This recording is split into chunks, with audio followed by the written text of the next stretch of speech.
ಸ್ನೇಹಿತರೆ, ಎಲ್ಲರಿಗೂ ನಮಸ್ಕಾರ. ಇವತ್ತಿನ ಒಂದು ವಿಡಿಯೋ 6ನೇ ತಾರೀಕದ ಪ್ರಚಲಿತ ಘಟನೆಗೆ ಸಂಬಂಧಿಸಿದಂಥ ಮಾಹಿತಿ ಇರ್ತದೆ. ವರ್ಲ್ಡ್ ಪ್ರೀಮಿಯರ್ ಲೀಗ್, ಅದೇ ರೀತಿಗೆ ಸಮಾನ್ಸ್, ಅದೇ ರೀತಿಗೆ ಸೋಲಾರ್ ಸ್ಟ್ರೋಮ್, ತೇಜಸ್, MK1A ಇದಕ್ಕೆ ಸಂಬಂಧಿಸಿದಂಥ ಮಾಹಿತಿ ಇರ್ತದೆ ನೋಡಿರಿ. ಈ ಒಂದು ಕ್ಲಾಸ್ನ ಮಿಸ್ ಮಾಡೋಕೆ ಹೋಗ್ಬೇಡ್ರಿ, ಕೊನೆಯವರೆಗೂ ಈ ಒಂದು ವಿಡಿಯೋನ ನೋಡಿಕೊಳ್ಳಿ. ಹಾಗಾದರೆ ಬನ್ನಿ ಸ್ನೇಹಿತರೆ, ಮೊದಲ ಪ್ರಶ್ನೆ ನೋಡೋಣ. ಮೊದಲ ಒಂದು ಪ್ರಶ್ನೆ, 2026ರ ಮಹಿಳಾ ಪ್ರೀಮಿಯರ್ ಲೀಗ್ ಅಂದರೆ ವುಮೆನ್ ಪ್ರೀಮಿಯರ್ ಲೀಗ್ ಅಂತಲೇ ಹೇಳ್ಬೋದು. ಆ ಒಂದು ಟೂರ್ನಿಯಲ್ಲಿ ಡೆಲ್ಲಿ ಕ್ಯಾಪಿಟಲ್ಸ್ ವಿರುದ್ಧ ಜಯಗಳಿಸಿ ಚಾಂಪಿಯನ್ ಪಟ್ಟ ಅಲಂಕರಿಸಿದ ತಂಡ ಯಾವುದು? Mumbai Indians, Delhi capitals, royal Challengers Bengaluru, Gujarat Titans, Giants ಅಂತಿದೆ. ಇದಕ್ಕೆ ಸರಿಯಾದ ಉತ್ತರ ನೋಡೋದಾದರೆ ಆಪ್ಷನ್ ಸಿ ನೋಡಿ. ನಮ್ಮ ಒಂದು ರಾಯಲ್ ಚಾಲೆಂಜರ್ಸ್ ಬೆಂಗಳೂರು ಏನಪ್ಪ ಅಂತಂದರೆ ವುಮೆನ್ಸ್ ಪ್ರೀಮಿಯರ್ ಲೀಗ್ನಲ್ಲಿ 2026ರ ಒಂದು ಪ್ರಶಸ್ತಿಯನ್ನು ಪಡೆದುಕೊಂಡಿದೆ. ಇದರ ಬಗ್ಗೆ ನೋಡೋಣ. ರಾಯಲ್ ಚಾಲೆಂಜರ್ಸ್ ಬೆಂಗಳೂರು RCB ಅಂತ ನಾವು ಹೇಳ್ಬೋದು. ಇದೊಂದು ಐತಿಹಾಸಿಕ ಜಯನೇ ಆಗಿದೆ. ವಡೋದರದಲ್ಲಿ ನಡೆದ ಒಂದು ಫೈನಲ್ನಲ್ಲಿ ಡೆಲ್ಲಿ ಕ್ಯಾಪಿಟಲ್ಸ್ ವಿರುದ್ಧ 6 ವಿಕೆಟ್ಗಳು ಪಡೆಯುವ ಮೂಲಕ ಜಯವನ್ನು ಗಳಿಸಿದೆ. ಅದು RCB.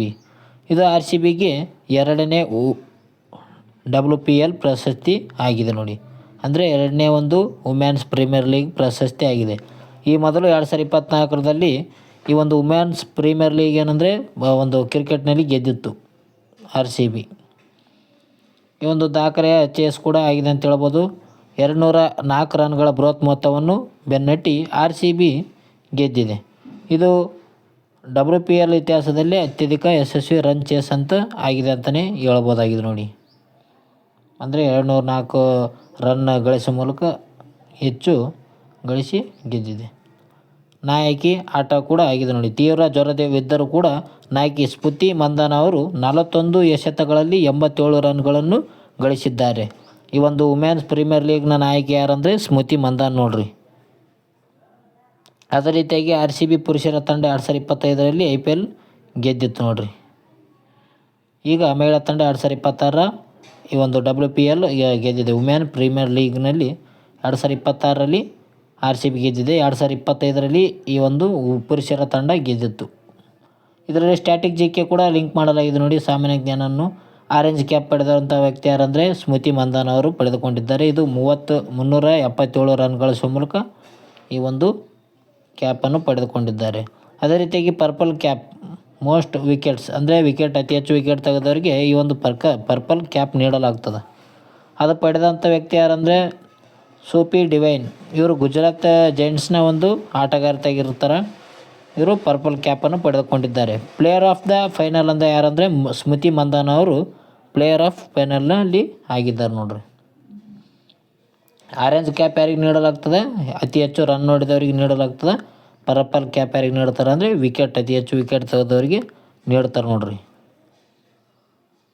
ಮುಂದಿನ ಒಂದು ಪ್ರಶ್ನೆ ಹೋಗೋಣ. ಮುಂದಿನ ಒಂದು ಪ್ರಶ್ನೆ ಇದೆ ನೋಡಿ. ನಕಲಿ ಸುದ್ದಿಗಳನ್ನು ಮತ್ತು ತಪ್ಪು ಮಾಹಿತಿಗಳನ್ನು ಮೊದಲೇ ಪತ್ತೆ ಹಚ್ಚಲು ಕರ್ನಾಟಕ ಸಚಿವ ಅನುಮೋದಿಸಿದ ಕೃತಕ ಬುದ್ಧಿಮತ್ತೆ ಆಧಾರಿತ ವ್ಯವಸ್ಥೆ ಯಾವುದು? ಈ ಒಂದು ಫೇಕ್ ನ್ಯೂಸನ್ನು ಕಂಡುಹಿಡಿಯಲು ಒಂದು AI ಬಳಕೆ ಮಾಡಿಗೆಸಿಂದ ವ್ಯವಸ್ಥೆಯನ್ನು ಸ್ಟಾರ್ಟ್ ಮಾಡಿದ್ದಾರೆ. ಅದರ ಒಂದು ಹೆಸರೇನಂತ ಕೊಟ್ಟಿದ್ದಾರೆ. ಇದಕ್ಕೆ ಸರಿಯಾದ ಉತ್ತರ ಏನಂದರೆ B ಇದೆ ನೋಡಿ. ಆಪ್ಷನ್ಸ್ B, SAMS ಅಂತ ಹೇಳ್ಬೋದು. ಸೋಷಿಯಲ್ ಮೀಡಿಯಾ ಅನಲಿಟಿಕಲ್ ಸೊಲ್ಯೂಷನ್ ಅಂತ ಹೇಳ್ತೀವಿ. ಈ ಒಂದು SAMSನ ಒಂದು ವಿಸ್ತೃತ ರೂಪ ಸೋಷಿಯಲ್ ಮೀಡಿಯಾ ಅನಲಿಟಿಕಲ್ ಸೊಲ್ಯೂಷನ್ ಅಂತ ಹೇಳ್ತೀವಿ SAMS. ಇದರ ಒಂದು ಉದ್ದೇಶ ಏನಪ್ಪ ಅಂತಂದರೆ ಸಾಮಾಜಿಕ ಜಾಲತಾಣಗಳಲ್ಲಿ ನಕಲಿ ಸುದ್ದಿ ಅಂದರೆ ಫೇಕ್ ನ್ಯೂಸನ್ನು ಹೇಳ್ತಿರ್ತಾರಲ್ಲ ಅಂಥ ಒಂದು ದ್ವೇಷ ಭಾಷಣ ಮತ್ತು ಭಯೋತ್ಪಾದಕ ನೇಮಕಾತಿಯ ಒಂದು ಪತ್ತೆಯನ್ನು ಹಚ್ಚುವುದು ಇದರ ಒಂದು ಉದ್ದೇಶವಾಗಿದೆ ನೋಡಿ. ಈ ಒಂದು SAMSನ ಉದ್ದೇಶ ಏನಂತ ನೋಡ್ಬೋದು ನಾವು. ಇದರ ಒಂದು ವೆಚ್ಚ ಎಷ್ಟಂದರೆ 67.20 ಕೋಟಿ 67.20 ಕೋಟಿ ರೂಪಾಯಿ ಅಂದಾಜು ಬಜೆಟನ್ನು ಮಾಡಲಾಗಿದೆ ಇದಕ್ಕಾಗಿ. ಇದರ ಒಂದು ತಂತ್ರಜ್ಞಾನ ಯಾವುದಪ್ಪ ಅಂತಂದರೆ ಇದು ಮಾನವನ ಹಸ್ತಕ್ಷೇಪವಿಲ್ಲದೆ ಕಂಟೆಂಟ್ ವಿಶ್ಲೇಷಣೆ ಮಾಡ್ತದೆ ನೋಡ್ರಿ. ಅಂದರೆ ಮಾನವನ ಒಂದು ಇರಲಾರ್ದು ವಿತೌಟ್ ಹ್ಯೂಮನ್ ಇಂಟರ್ವೆನ್ಷನ್ ಅಂತ ಹೇಳ್ಬೋದು. 24 ಗಂಟೆ ಸುಮಾರು 7 ದಿನಗಳ ಕಾಲ ಇದು ವಿಶ್ಲೇಷಣೆ ಮಾಡ್ತದೆ. ಯಾವುದು AI ಆರ್ಟಿಫಿಷಿಯಲ್ ಇಂಟೆಲಿಜೆನ್ಸ್ ಅಂತ ಹೇಳ್ಬೋದು ನಾವು. ಇದನ್ನು ಬಿಡುಗಡೆ ಮಾಡಿದ್ದಾರೆ ಯಾರಪ್ಪ ಅಂತಂದರೆ HK ಪಾಟೀಲ್. ಕಾನೂನು ಮತ್ತು ಸಂಸದೀಯ ವ್ಯವಹಾರಗಳ ಸಚಿವರಾಗಿರುವ HK ಪಾಟೀಲ್ ಅವರು ಇದನ್ನು ಘೋಷಣೆ ಮಾಡಿದ್ದಾರೆ. ಅದೇ ರೀತಿಗೆ ಸ್ಟ್ಯಾಟಿಕ್ ಅಂದರೆ ಸಾಮಾನ್ಯ ಜ್ಞಾನಕ್ಕೆ ಸಂಬಂಧಿಸಿದಂಥ ಮಾಹಿತಿ ನೋಡೋದಾದರೆ ಈ ಒಂದು ಇದಕ್ಕೆ ಸಂಬಂಧಿಸಿದಂಥ ಒಂದು ಕಾಯ್ದೆ ಯಾವುದಂದರೆ ಮಾಹಿತಿ ತಂತ್ರಜ್ಞಾನ ಕಾಯ್ದೆ. ಇದು ಯಾವಾಗ ಬಂತಂದರೆ 2000ರಲ್ಲಿ ಇದು ಬರಲಾಗ್ತದೆ. ಒಂದು ವಿವಾದ ಇದೆ. ಇದಕ್ಕಾಗಿ ಈ ಒಂದು ತಂತ್ರಜ್ಞಾನವು ಜನರ ಗೌಪ್ಯತೆ ಮತ್ತು ವಾಕ್ ಸ್ವಾತಂತ್ರ್ಯಕ್ಕೆ ಧಕ್ಕೆ ತರಬಹುದು ಹಾಗೂ ಸರ್ಕಾರಿ ಕಣ್ಗಾವಲು ಸಾಧನಗಳಾಗಬಹುದು ಎಂಬ ಒಂದು ಆತಂಕ ಕೂಡ ವ್ಯಕ್ತವಾಗಿದೆ ನೋಡಿ. ಅದಕ್ಕಾಗಿ ಇದರ ಒಂದು ವಿವಾದ ಕೂಡ ಇದೆ. ಇದಕ್ಕೆ ಸಂಬಂಧಿಸಿದ ಕಾಯ್ದೆ ಯಾವುದಂದರೆ ಮಾಹಿತಿ ತಂತ್ರಜ್ಞಾನ ಕಾಯ್ದೆ. ಇದು ಯಾವಾಗಂದರೆ 2000ರಲ್ಲಿ ಬರ್ತದೆ ಮಾಹಿತಿ ತಂತ್ರಜ್ಞಾನ ಕಾಯ್ದೆ. ಮುಂದೆ ನೋಡೋಣ. ಮುಂದಿನ ಒಂದು ನ್ಯೂಸ್, ತೇಜಸ್ ಮಾರ್ಕ್ 1A ಯುದ್ಧ ವಿಮಾನಗಳ ಉತ್ಪಾದನೆಗಾಗಿ ಇತ್ತೀಚೆಗೆ ಯಾವ ಕಂಪನಿಗೂ 6ನೇ F404 ಇಂಜಿನನ್ನು HALಗೆ ಹಸ್ತಾಂತರಿಸಿದೆ. HAL ಅಂದರೆ ಹಿಂದೂಸ್ತಾನಿಕ್ ಏರೋನಾಟಿಕಲ್ ಲಿಮಿಟೆಡ್ ಅಂತ ಹೇಳ್ತೀವಿ ನಾವು. ಇದಕ್ಕೆ ಹಸ್ತಾಂತರಿಸಿದೆ ಯಾವ ಕಂಪನಿ ಅಂತ ಕೇಳಿದ್ದಾರೆ ನೋಡಿರಿ. ಈ ಒಂದು ತೇಜಸ್ ಮಾರ್ಕ್ 1A. ಇದಕ್ಕೆ ಸರಿಯಾದ ಉತ್ತರ ಯಾವುದಪ್ಪ ಅಂತಂದರೆ ಆಪ್ಷನ್ ಸಿ ನೋಡಿ, JE ಏರೋಸ್ಪೇಸ್. JE ಏರೋಸ್ಪೇಸ್ ಇದು ಯಾವ ದೇಶದಂದರೆ US ದೇಶದ ಆಗಿದೆ ನೋಡಿರಿ, USA. ಇದರೊಂದು ಪರಿಚಯದ ಸುದ್ದಿ ನೋಡೋದಾದರೆ ಜನವರಿ 2026ರಲ್ಲಿ JE ಏರೋಸ್ಪೇಸ್ 6ನೇ ಆವೃತ್ತಿಯ F404 ಇಂಜಿನನ್ನು HALಗೆ ಹಸ್ತಾಂತರ ಮಾಡಿದೆ.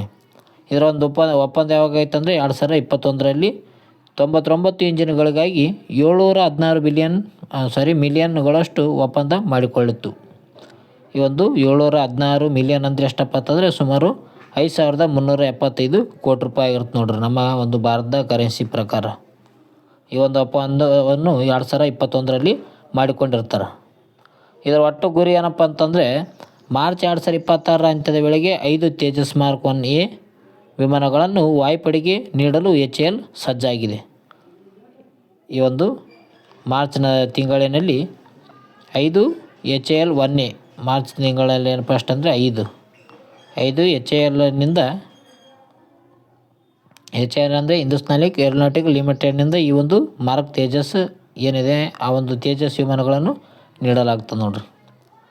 ಸ್ಟ್ರಾಟಜಿಗೆ ಸಾಮಾನ್ಯ ಜ್ಞಾನಕ್ಕೆ ಸಂಬಂಧಿಸಿದಂತೆ ನೋಡೋದಾದರೆ HAL ಇದು ಸ್ಥಾಪನೆ ಆಗಿದೆ ಯಾವಪ್ಪ ಅಂತಂದರೆ 1904ರಲ್ಲಿ ಸ್ಥಾಪನೆ ಆಗಿದೆ. ವಾಲ್ಚಂದ್ ಹಿರಾಚಂದ್ ಅವರಿಂದ ಇದನ್ನು ಸ್ಥಾಪನೆ ಮಾಡಲಾಗ್ತದೆ. 1964ರಲ್ಲಿ ಇದು HAL ಎಂದು ಮರುನಾಮಕರಣ ಮಾಡ್ತಾರೆ ನೋಡ್ರಿ.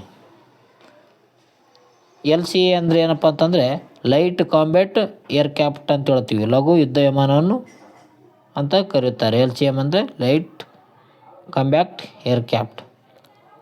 MK1A ಏನಂದರೆ ಇದು ಸುಧಾರಿತ ರಾಡಾರ್ ಮತ್ತು ಏವಿಯಾನಿಕ್ಸ್ ಹೊಂದಿರುವ ತೇಜಸ್ ನವೀಕರಿಸಿದ ಆವೃತ್ತಿಯಾಗಿದೆ. ಒಂದು ತೇಜಸ್ನ ಒಂದು ಅಪ್ಡೇಟ್ ಆದಂಥ ವರ್ಜನ್ ಆಗಿದೆ ನೋಡಿ. ತೇಜಸ್ ಎಂಬುದು ಏನಂತ ಕೂಡ ಪ್ರಶ್ನೆ ಆಗಿದೆ. ಅದಕ್ಕೆ ಏನಂದರೆ ವಿಮಾನ ಆಗಿರ್ತದೆ. ತೇಜಸ್ ಎಂಬುದು ಏನಪ್ಪ ಅಂತಂದರೆ ವಿಮಾನ. ತೇಜಸ್ ಎಂಬುದು ಒಂದು ಯುದ್ಧ ವಿಮಾನ ಆಗಿದೆ ನೋಡಿ. ಮುಂದಿನ ಒಂದು ಪ್ರಶ್ನೆ ನೋಡೋಣ. ಮುಂದಿನ ಒಂದು ಪ್ರಶ್ನೆ 2026ರಲ್ಲಿ ಫೆಬ್ರವರಿ 2026ರಂದು ಸಂಭವಿಸಿದ ಪ್ರಬಲವಾದ X8.1 ಸೌರ ಜ್ವಾಲೆಗೆ ಕಾರಣವಾದ ಸೂರ್ಯನ ಸಕ್ರಿಯ ಪ್ರದೇಶ ಯಾವುದು? ಆ್ಯಕ್ಟಿವ್ ರೀಜನ್ ಯಾವುದಂತ ಕೇಳಿದ್ದಾರೆ ನೋಡ್ರಿ. ಇದಕ್ಕೆ ಸರಿಯಾದ ಉತ್ತರ ಯಾವುದಪ್ಪ ಅಂತಂದರೆ ಆಪ್ಷನ್ಸ್ ಬಿ ಇದೆ ನೋಡಿ, AR14366 ಇದು ಸರಿಯಾದ ಉತ್ತರ. ಘಟನೆ ಏನಾಗಿತ್ತಪ್ಪ ಅಂತಂದರೆ ಫೆಬ್ರವರಿ 4, 2026ರಂದು ಸೂರ್ಯನಿಂದ X8.1 ವರ್ಗದ ಅತ್ಯಂತ ಪ್ರಬಲ ವಿಕಿರಣ ಸ್ಫೋಟ ಸಂಭವಿಸಿದೆ. ಇದು ಈ ವರ್ಷದ ಒಂದು ಅತಿ ದೊಡ್ಡ ಸ್ಫೋಟ ಎಂದು ಹೇಳಬಹುದು ನೋಡ್ರಿ. ಸೂರ್ಯನಿಂದ ಇತ್ತೀಚೆಗೆ ಫೆಬ್ರವರಿ 4ನೇ ತಾರೀಕು ಅತ್ಯಂತ ಒಂದು ದೊಡ್ಡ ಒಂದು ಸ್ಫೋಟ ಆಗಿದೆ ಅಂತ ಹೇಳ್ಬೋದು. ವಿಕಿರಣ ಸ್ಫೋಟ ಆಗಿದೆ. ಇದಕ್ಕೆ X8.1 ವರ್ಗದ ಆಗಿದೆ ನೋಡಿ. ಇದರ ಒಂದು ಪರಿಣಾಮ ಏನಾಗುತ್ತೆ ಅಂದ್ರೆ ರೇಡಿಯೋ ಬ್ಲ್ಯಾಕ್ಔಟ್ ಮತ್ತು GPS ವ್ಯತ್ಯಯವಾಗುವ ಎಚ್ಚರಿಕೆಯನ್ನು ಇಸ್ರೋ ನೀಡಿದೆ ನೋಡಿ. ಇದನ್ನು ಇಸ್ರೋದ ಆದಿತ್ಯ L1 ಉಪಗ್ರಹವು ಇದನ್ನು ರಿಯಲ್ ಟೈಮ್ನಲ್ಲಿ ವೀಕ್ಷಿಸುತ್ತಿದೆ. ಆದಿತ್ಯ L1 ಏನಪ್ಪ ಅಂತಂದರೆ ಇದನ್ನು ವೀಕ್ಷಿಸ್ತದೆ ನೋಡ್ರಿ ರಿಯಲ್ ಟೈಮ್ನಲ್ಲಿ. ಸ್ಟ್ಯಾಟಿಕ್ ಜಿಗ್ನಲ್ಲಿ ಆದಿತ್ಯ L1 ಉಡಾವಣೆ ಯಾವಾಗ ಆಗಿತ್ತಂದರೆ ಸೆಪ್ಟೆಂಬರ್ 2, 2023ರಲ್ಲಿ ಇದನ್ನು ಉಡಾವಣೆ ಮಾಡಲಾಗಿದೆ. ಯಾವುದು? ಆದಿತ್ಯ L1. ಇದನ್ನು ಸೂರ್ಯನಲ್ಲಿ ಇರುವಂಥ ಒಂದು ಉಪಗ್ರಹ ಆಗಿದೆ ಅಂತ ಹೇಳ್ಬೋದು. ಇದನ್ನು ಯಾವ ಉಪಗ್ರಹ ಮೂಲಕ ಉಡಾವಣೆ ಮಾಡಲಾಗಿದೆ ಅಂದರೆ ಯಾವ ರಾಕೆಟ್ ಅಂದರೆ ಅದು PSLV C-57 ಮೂಲಕ ಇದನ್ನು ಉಡಾವಣೆ ಮಾಡಲಾಗಿದೆ. PSLV C-57. L1 ಪಾಯಿಂಟ್ನಲ್ಲಿ ಇದನ್ನು ಇರಿಸಲಾಗಿದೆ. ಲಾಂಗ್ರೇಂಜ್ ಪಾಯಿಂಟ್ 1 ಅಂತ ಕರೀತಾರೆ ನೋಡಿ. L1 ಪಾಯಿಂಟ್ ಅಂದರೆ ಲಾಂಗ್ರೇಂಜ್ ಪಾಯಿಂಟ್ 1. ಭೂಮಿಯಿಂದ ಸುಮಾರು 1.5 ದಶಲಕ್ಷ ಕಿಲೋಮೀಟರ್ ದೂರದಲ್ಲಿ ಇದನ್ನು ಇಟ್ಟಿದ್ದಾರೆ. ಸೂರ್ಯನ ಪದರಗಳು ಕೂಡ ನೋಡ್ಬೋದು ನಾವು. ಅವು ಯಾವ್ಯಾವು ಅಂದರೆ ಫೋಟೋಸ್ಪಿಯರ್, ಕ್ರೋಮೋಸಿಯರ್ ಮತ್ತು ಕರೋನಾ. ಈ ರೀತಿಯಾದಂಥ ಒಂದು ಸೂರ್ಯನ ಪದರಗಳು ಕೂಡ ಕಂಡುಬರ್ತವೆ. ಸೂರ್ಯನಲ್ಲಿ ಕಂಡುಬರುವಂಥ ಪದರಗಳಾಗಿದ್ದಾವೆ ನೋಡಿ. ಓಕೆ, ಇದೇನಂದರೆ ಇತ್ತೀಚೆಗೆ ಒಂದು ಸೂರ್ಯನ ಒಂದು ಏನು ವಿಕಿರಣದಿಂದ ಸ್ಫೋಟಗೊಂಡಿದೆ ಅದರ ಬಗ್ಗೆ ಮಾಹಿತಿ ಇತ್ತು. ಮುಂದಿನ ಒಂದು ಪ್ರಶ್ನೆ ನೋಡೋಣ. ಮುಂದಿನ ಒಂದು ಪ್ರಶ್ನೆ, ಕೇಂದ್ರ ಬಜೆಟ್ನಲ್ಲಿ ಘೋಷಿಸಲಾದ ಕಾರಿಡಾರ್ಗಳ ಜೊತೆಗೆ ಬೆಂಗಳೂರು, ಪುಣೆ, ಮುಂಬೈ ಹೈಸ್ಪೀಡ್ ರೈಲು ಕಾರಿಡಾರ್ ನಿರ್ಮಾಣಕ್ಕೆ ಕೇಂದ್ರಕ್ಕೆ ಮನವಿ ಸಲ್ಲಿಸಿದ ಸಚಿವರು ಯಾರು? ಇತ್ತೀಚೆಗೆ ಒಂದು ಕೇಂದ್ರ ಬಜೆಟ್ ಘೋಷಣೆ ಮಾಡಲಾಯಿತು. ಅದೇ ರೀತಿ ಈ ಒಂದು ಬೆಂಗಳೂರು, ಪುಣೆ, ಮುಂಬೈ ಏನಿದೆ ಆ ಒಂದು ಸ್ಥಳಗಳಲ್ಲಿ ಹೈಸ್ಪೀಡ್ ರೈಲು ಕಾರಿಡಾರ್ ನಿರ್ಮಾಣಕ್ಕೆ ಏನಪ್ಪ ಅಂತಂದರೆ ಕೇಂದ್ರಕ್ಕೆ ಮನವಿ ಸಲ್ಲಿಸಿದ್ದಾರೆ. ಅವರು ಸಚಿವರು ಯಾರಂತ ಕೇಳ್ಯಾರ ನೋಡ್ರಿ ಪ್ರಶ್ನೆ. ಇದಕ್ಕೆ ಸರಿಯಾದ ಉತ್ತರ ಆಪ್ಷನ್ಸ್ ಬಿ ಇತ್ತು ನೋಡ್ರಿ, MB ಪಾಟೀಲ್. MB ಪಾಟೀಲ್ ಅವರು ಈಗ ಪ್ರಸ್ತುತ ಬೃಹತ್ ಮತ್ತು ಮಧ್ಯಮ ಕೈಗಾರಿಕೆ ಸಚಿವರಾಗಿದ್ದಾರೆ ನೋಡ್ರಿ. ತಂತ್ರಜ್ಞಾನ ರಾಜಧಾನಿಯಾಗಿರುವಂಥ ಬೆಂಗಳೂರು ಮತ್ತು ಆರ್ಥಿಕ ರಾಜಧಾನಿಯಾಗಿರುವಂಥ ಮುಂಬೈ ನಡುವೆ ಹೈಸ್ಪೀಡ್ ರೈಲು ಸಂಪರ್ಕಿಸಲು ಇತ್ತೀಚೆಗೆ ಕೇಂದ್ರಕ್ಕೆ ಮನವಿಯನ್ನು ಮಾಡಿದ್ದಾರೆ MB ಪಾಟೀಲ್ರವರು. ಇದರ ಒಂದು ಪ್ರಮುಖ ನಿಲ್ದಾಣಗಳು ಯಾವ ಸ್ಥಳಗಳಂದರೆ ತುಮಕೂರು, ದಾವಣಗೆರೆ, ಹುಬ್ಬಳ್ಳಿ, ಬೆಳಗಾವಿ, ಸಾಂಗ್ಲಿ, ಕೊಲ್ಹಾಪುರ. ಈ ಒಂದು ಸ್ಥಳಗಳಲ್ಲಿ ಈ ಒಂದು ಹೈಸ್ಪೀಡ್ ರೈಲನ್ನು ಈ ಒಂದು ಪ್ರಮುಖ ನಿಲ್ದಾಣಗಳಂತ ಹೇಳ್ಬೋದು ನೋಡಿ. ಇದರ ಹಿನ್ನೆಲೆ ಏನಾಗಿತ್ತಂದರೆ ಬಜೆಟ್ನಲ್ಲಿ 7 ಹೈಸ್ಪೀಡ್ ಕಾರಿಡಾರ್ ಘೋಷಣೆಯಾಗಿದ್ದು ಇದನ್ನು ಸೇರಿಸಲು ಒತ್ತಾಯ ಕೂಡ ಈ ಒಂದು MB ಪಾಟೀಲ್ರವರು ಪ್ರಸ್ತುತ ಮಾಡಿದ್ದಾರೆ ನೋಡ್ರಿ. ಯಾವುದು ಹೈಸ್ಪೀಡ್ ಕಾರಿಡಾರ್ ರೈಲ್ವೆ. ಸ್ಟ್ಯಾಟಿಕ್ ಜಿಕೆನಲ್ಲಿ ನೈಋತ್ಯ ರೈಲ್ವೆ ವಲಯ ಎಲ್ಲಿ ಕಂಡು ಬರ್ತದಂದ್ರೆ ಇದು ಕೇಂದ್ರ ಕಚೇರಿ ಎಲ್ಲಿದೆ ಅಂದರೆ ಹುಬ್ಬಳ್ಳಿಯಲ್ಲಿ ಕಂಡು ಬರ್ತದೆ. ನೈಋತ್ಯ ರೈಲ್ವೆ ಕೇಂದ್ರ ಒಂದು ಕಚೇರಿ ಎಲ್ಲಿದೆ ಅಂದರೆ ಹುಬ್ಬಳ್ಳಿಯಲ್ಲಿ ಕಂಡು ಬರ್ತದೆ. ಭಾರತದ ಮೊದಲ ಬುಲೆಟ್ ಟ್ರೈನ್ ಯಾವುದಂದರೆ ಮುಂಬೈ ಅಹಮದಾಬಾದ್ ನಡುವೆ ಸಂಚಾರ ಮಾಡ್ತದೆ ನೋಡ್ರಿ. ಭಾರತದ ಮೊದಲ ಬುಲೆಟ್ ಟ್ರೈನ್ ಸಂಚರಿಸಿದಂಥ ಮಾರ್ಗ ಯಾವುದಂದ್ರೆ ಮುಂಬೈ ಮತ್ತು ಅಹಮದಾಬಾದ್. ಈಗ ಪ್ರಸ್ತುತ 7 ಯಾವ ಒಂದು ಸ್ಥಳಗಳಲ್ಲಿ ನಡೀತಂದರೆ ಬೆಂಗಳೂರು, ತುಮಕೂರು, ದಾವಣಗೆರೆ, ಹುಬ್ಬಳ್ಳಿ, ಬೆಳಗಾವಿ, ಸಾಂಗ್ಲಿ, ಕೊಲ್ಹಾಪುರ, ಅದೇ ರೀತಿಗೆ ಕೊನೆಯದಾಗಿ ಮುಂಬೈ. ಈ ಒಂದು ಸ್ಥಳಗಳು ಪ್ರಮುಖ ನಿಲ್ದಾಣಗಳಾಗಿರ್ತವೆ. ಇದಕ್ಕೇನಪ್ಪ ಅಂತಂದರೆ ರೈಲ್ವೆ ಕಾರಿಡಾರ್ ಯೋಜನೆಗೆ MB ಪಾಟೀಲ್ರವರು ಈ ಒಂದು ಕೇಂದ್ರಕ್ಕೆ ಮನವಿಯನ್ನು ಸಲ್ಲಿಸಿದ್ದಾರೆ ನೋಡ್ರಿ.